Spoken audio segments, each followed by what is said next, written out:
We've got the Chief Climate Advisor to Greenpeace in with me now. Charlie Kronick is here. Thank you very much indeed, Charlie, for joining us this morning. If you drill these deep water wells, as we've discovered, and things go wrong, it's very hard to put them right. Absolutely. What we're seeing in the Deepwater Horizon is absolutely the shape of things to come. Both geology and politics have meant that the era of easy oil is long gone, which means that companies like BP, the international oil companies, are going to have to go more and more to the frontiers, more and more to the margins. And actually, that's been the explicit strategy of Tony Hayward since he took over in 2007 at BP. When you go to the edge, chances are you're going to fall off. And that's exactly what's happened to BP in the Gulf. What do you think, how do you think that they have handled it so far? I mean, I don't want to get into the technicalities of it, but generally, I mean, it does look like BP has tried to do everything it can. Well, BP's tried to do everything it can since the leak happened. I think the question that you have to ask is, did they do everything they could beforehand? First of all, they could have fitted a backup, which would have allowed them to have the blowout cap triggered remotely. $500,000 sounds like a lot of money until you think about what BP made in the first quarter in profit, which was $5 to $6 billion. It doesn't really measure up. More to the point, they've been lobbying actively on the Hill and in D.C. against further regulation, just sort of in the hope that if things go right, you maximize your margins.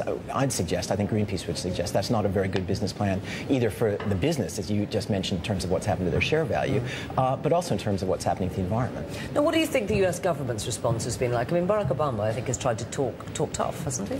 Well, he's talked tough, and let's be clear about this. The people who are going to stop the leak are BP. It's not going to be the U.S. government. But Obama's been clear from day one that they're the ones who are going to be carrying the can and paying the bill. And the potential for fines is quite breathtaking. As you pointed out in your report, they've been downplaying the amount of oil that's been coming out, assuming it's a modest sort of mid-range estimate. It's about 4 times as much as they said. That could mean, if they're found to be grossly negligent, fines on top of their costs of $25 billion.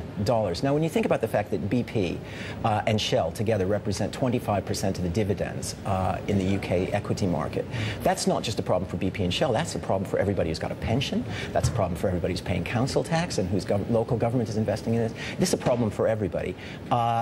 And I think what's important about a spill like this isn't just that it's terrible now, which it clearly is, loss of life, environmental damage. It does give, however, some breathing space for a reconsideration. And that was, I think, the most amazing and interesting thing about what Obama said yesterday. You say that. Is there not a concern, though, that, I mean, America does not want to be dependent on oil from anyone but itself. And as you said at the very beginning of this conversation, they need to go to the edge to do that. It might be very nice to say we're not going to drill around our waters, but otherwise they're going to have to import oil from elsewhere, which they don't want to do. Well, I think that absolutely encapsulates what the problem is, because the focus has entirely been, and it continues to be, on the supply of oil, not in any way that the way the U.S., or for that matter, the rest of the world uses oil.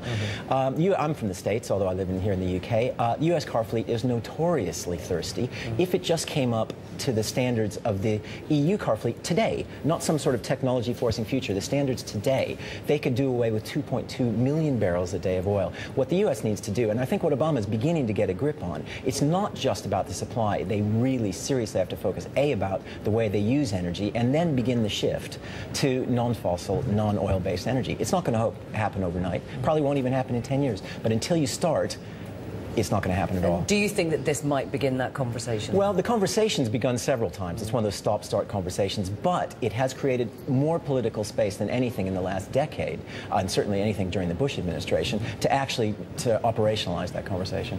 Okay. Thank you very much indeed for coming in and sharing those thoughts with us today. Thank you.